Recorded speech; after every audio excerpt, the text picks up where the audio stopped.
Selamat datang di channel Alur Donghua. Sebelum menonton, silahkan subscribe, biar Mimin tambah semangat update-nya. Setelah itu, beberapa topik lagi didiskusikan sebelum Han Li akhirnya pergi. Beberapa saat kemudian, sebuah bahtera hitam raksasa terbang jauh di atas aula batu, dan Han Li berdiri di depan bahtera, memandang ke kejauhan dengan ekspresi kontemplatif. Suara langkah kaki terdengar di belakangnya, dan Nangong Wan berjalan ke arahnya sebelum bertanya dengan suara lembut, apakah rekan Taois Ming memiliki sesuatu yang penting untuk didiskusikan denganmu? Ceritanya panjang, ayo kembali ke kabin, dan aku akan memberitahumu di sana, jawab Han Li sambil berbalik dengan senyum masam.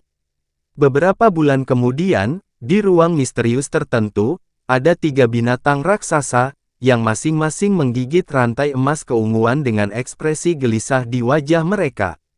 Ujung lain dari 3 rantai itu diikatkan pada seorang pemuda berjubah hitam, dan meskipun dia tampaknya tidak bisa bergerak oleh rantai itu, tidak ada rasa takut sama sekali di matanya.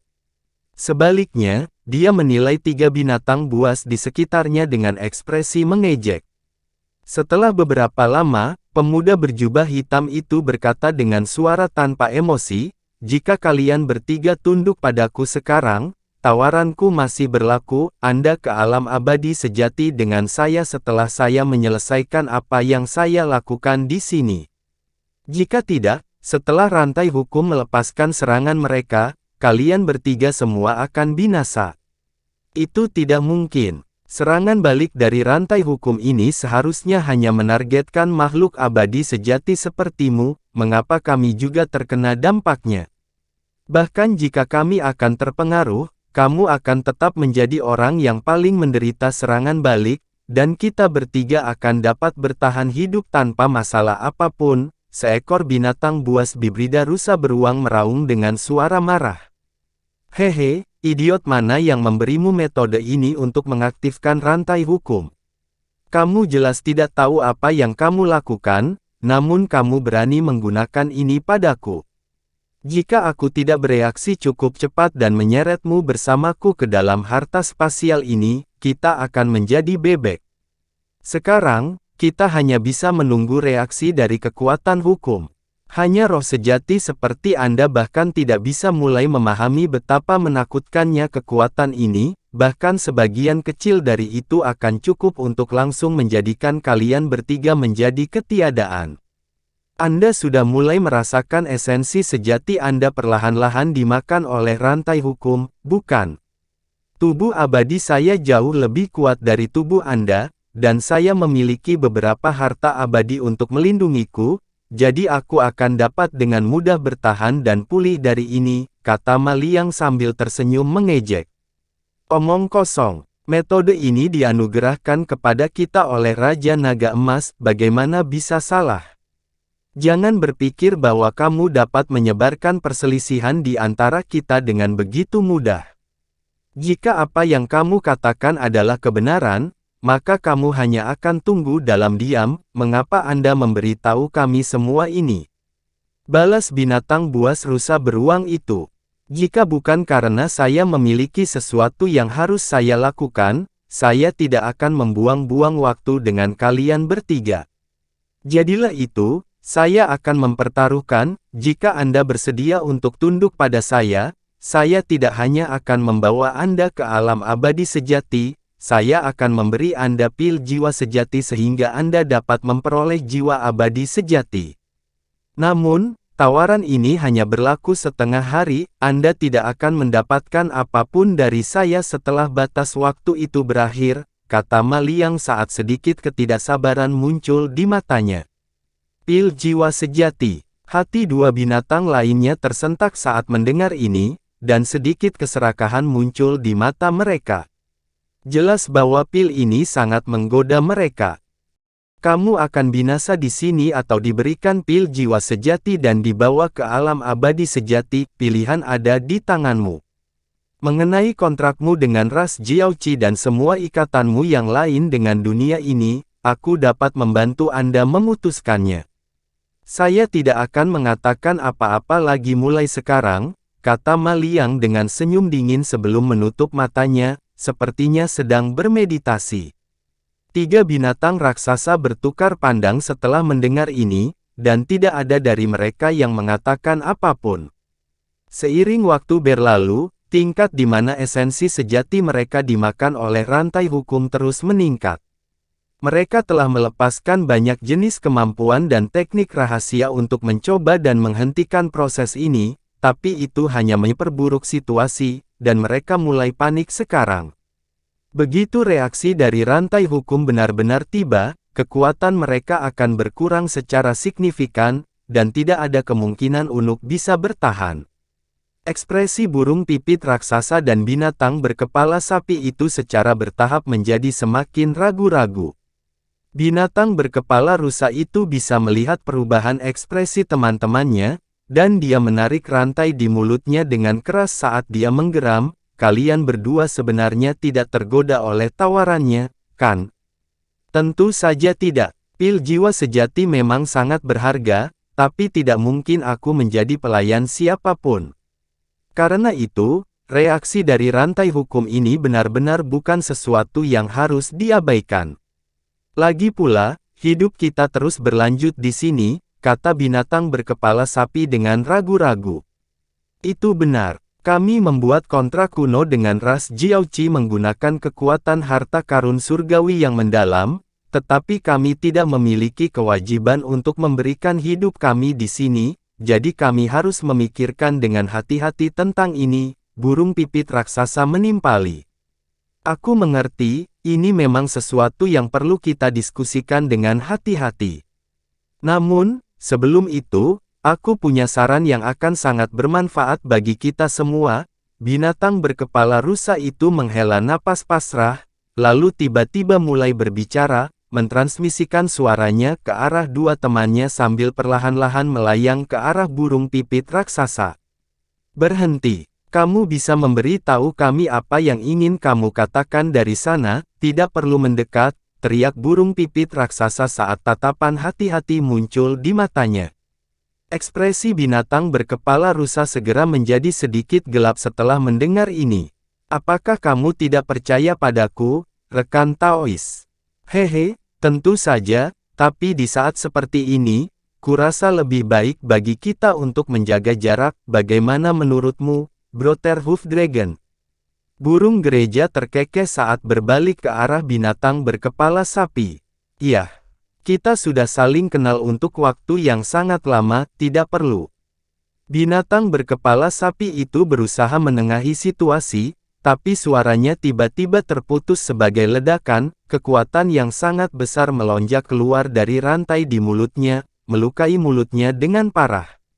Binatang berkepala sapi itu melolong kesakitan, dengan demikian melepaskan rantai emas keunguan, dan ketika ia buru-buru mencoba menggigit rantai itu lagi, segel merah pegunungan tiba-tiba muncul di atas kepalanya, lalu turun dari atas dengan tak terhitung jumlahnya, rune emas dan perak melonjak di sekitarnya.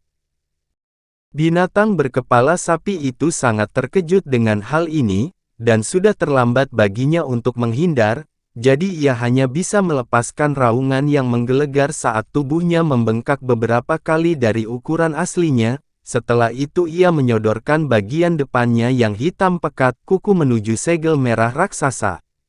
Dalam sekejap kukunya bersentuhan dengan segel besar, mereka segera meledak di tengah ledakan yang menghancurkan bumi, dan tubuh serta jiwanya hancur di tengah kilatan cahaya merah terang.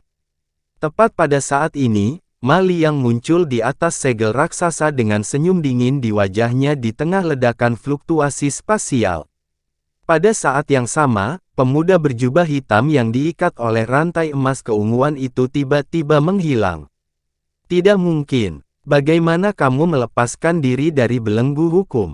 Burung pipit raksasa memekik ngeri saat melihat ini, lalu buru-buru melepaskan rantai yang tersangkut di antara paruhnya sebelum terbang kembali mundur sebagai seberkas cahaya abu-abu, hanya untuk dipukul oleh telapak tangan berbulu hitam raksasa di tengah dentuman tumpul.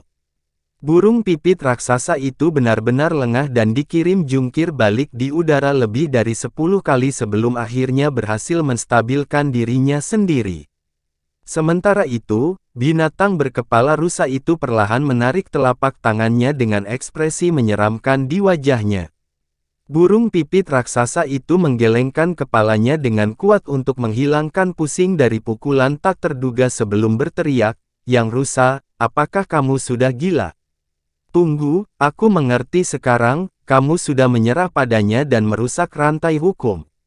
Sudah terlambat bagimu untuk menyadari sekarang," kata binatang berkepala rusa dengan senyum dingin. Hati burung pipit raksasa segera tenggelam saat melihat ini, dan perlahan mundur dengan panik saat berkata dengan suara panik, "Aku bersedia tunduk padamu dan menjadi pelayan rohmu selama kamu mengampuni hidupku.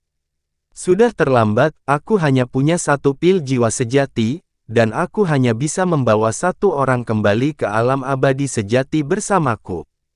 Rusa yang, mengingat kamu telah tunduk padaku, perintah pertamamu adalah membunuh pendamping Anda. Jika Anda gagal melakukannya dan malah terbunuh, maka saya harus memberikan pil abadi sejati kepada pemenang. Jangan khawatir tentang saya berubah pikiran, kebetulan saya membutuhkan pelayan untuk menjalankan tugasku, dan hanya yang paling kuat di antara kalian bertiga yang pantas menjadi pelayanku." Mali yang terkekeh dingin. Ekspresi Yang Dir berubah drastis setelah mendengar ini, sementara secercah harapan muncul di mata putus asa burung pipit raksasa itu, dan ia berbalik ke arah mantan rekannya dengan ekspresi haus darah. Setelah menilai satu sama lain untuk beberapa saat, keduanya mengeluarkan raungan sengit, dan rusa yang membengkak menjadi lebih dari 100 kali ukuran aslinya, sementara baju zirah kuning tanah yang penuh dengan paku tajam muncul di sekujur tubuhnya. Sementara itu, burung pipit raksasa mengepakkan sayapnya, dan api roh abu-abu yang membakar seluruh tubuhnya melonjak ke arah rusa yang sebagai badai api. Dengan demikian, bentrokan hebat pun terjadi, dan Mali yang memandang dengan senyum dingin sebelum menghilang ke udara tipis bersama dengan segel merah raksasa di bawahnya. Detik berikutnya, Mali yang muncul di area tertentu di benua guntur, dan dia memeriksa sekelilingnya sambil memegang botol hijau tua yang bergetar di tangannya. Seluruh area sekitarnya benar-benar sepi, dan setelah memastikan hal ini, senyuman dingin muncul di wajah Mali yang saat dia terbang menjauh sebagai seberkas cahaya keemasan. Hampir sehari kemudian, dia turun ke gunung yang tampak biasa sebelum melemparkan botol hijau kecil di tangannya ke depan. Botol itu segera terbalik untuk melepaskan semburan cahaya, dari dalamnya muncul sosok yang mengesankan. Sosok ini tidak lain adalah rusa yang, tetapi tubuhnya penuh dengan luka, dan baju zirahnya rusak parah. "Seperti yang diharapkan, kamulah yang selamat," kata Mali yang rusa memberi hormat kepada tuannya. Binatang berkepala rusa itu segera berlutut dengan satu lutut. "Kamu sangat berani dan kamu tahu apa yang baik untukmu. Jika kamu tidak membantuku di sana, tidak akan mudah bagiku untuk melarikan diri dari kesulitan itu. Yakinlah, kamu melakukan semua yang aku minta, jadi saya akan memberi Anda kompensasi seperti yang dijanjikan. Saya akan memberi Anda pil jiwa sejati dan membawa Anda ke alam abadi sejati. Namun, sebelum itu, Anda harus menawarkan saya sebagian dari jiwa Anda dan menandatangani kontrak pelayan roh terlebih dahulu. Saya juga akan memanfaatkan kesempatan ini untuk memutuskan semua ikatanmu dengan dunia ini," kata Mali yang tanpa ekspresi. "Ya Tuan." Rusa yang hanya ragu-ragu sejenak sebelum membuka mulutnya untuk melepaskan bola lampu hijau, di dalamnya ada binatang kecil berkepala rusa. "Betapa beruntungnya kamu, setelah kamu menandatangani kontrak pada slip roh abadi ini, kamu tidak akan lagi terpengaruh oleh kekuatan alam ini, dan kamu akan dapat naik ke alam abadi sejati tanpa masalah. Sebaliknya, aku butuh waktu bertahun-tahun untuk menyempurnakan harta ini lagi," kata Mali yang sebelum membuka mulutnya untuk melepaskan gulungan emas yang bersinar. "Buka jiwamu dan jangan menolak. Kalau tidak, Aku tidak bisa menjamin keselamatanmu, kata Ma Liang sambil membuat segel tangan sebelum menunjuk ke gulungan emas. Detik berikutnya, rune teks segel emas yang tak terhitung jumlahnya muncul dari gulungan di tengah semburan cahaya keemasan, lalu melonjak ke bola cahaya dan mulai berputar di sekitar miniatur binatang berkepala rusa. Rusa yang melepaskan raungan rendah yang tidak disengaja saat ia melemparkan tangannya ke atas kepalanya dengan ekspresi kesakitan. Seolah-olah ada banyak hal yang masuk ke dalam jiwanya, dan ia segera memahami tujuan dari gulungan emas, serta isi dari kontrak hamba roh. Yang rusa dengan hati-hati memeriksa kontrak sambil menanggung penderitaan, dan cukup senang dengan ketentuan kontrak. Sebagai pelayan roh, dia secara alami diminta untuk melakukan perintah Ma Liang, tetapi dalam menghadapi beberapa perintah yang akan mengancam nyawanya, dia bisa menolak untuk mengikuti perintah dengan biaya tertentu. Selain itu, kontrak itu tidak permanen, dan ada beberapa kondisi terlampir yang memungkinkannya untuk melepaskan kontrak. Semua persyaratan itu sangat ketat, tetapi tampaknya tidak mustahil untuk dipenuhi. Jadi, setelah mengetahui bahwa ketentuan kontrak jauh lebih menguntungkan daripada yang dibayangkan, rusa yang segera membuka jiwanya sendiri tanpa ragu-ragu. Pada saat yang sama, binatang miniatur di dalam bola cahaya menghentikan perlawanannya, membiarkan rune teks segel emas melonjak ke dalam tubuhnya. Setelah itu, rusa yang bergidik sebelum jatuh ke tanah dalam keadaan tidak sadar. Ma Liang mengayunkan lengan baju ke udara dengan tidak tergesa-gesa untuk menarik gulungan emas itu, dan bola cahaya yang berisi binatang kecil itu terbang kembali ke tubuh rusa yang. Setelah beberapa lama, rusa yang bangkit kembali dengan gemetar. Jiwanya tampaknya tidak berbeda dari sebelumnya, tetapi ia bisa merasakan kekuatan pembatas yang tak terlukiskan bercampur di dalamnya, itu adalah kekuatan kontrak dari gulungan emas. Setelah menghela nafas dalam-dalam, rusa yang berlutut dan bersujud kepada Ma Liang, yang tetap diam di tempat, seolah-olah dia tidak bergerak selama ini. Baiklah, mengingat kontrak telah ditandatangani, saatnya bagiku untuk memenuhi akhir perjanjianku. Begitu suaranya menghilang, manik-manik seukuran telur emas yang berkilauan muncul di depan rusa yang di tengah ledakan fluktuasi spasial.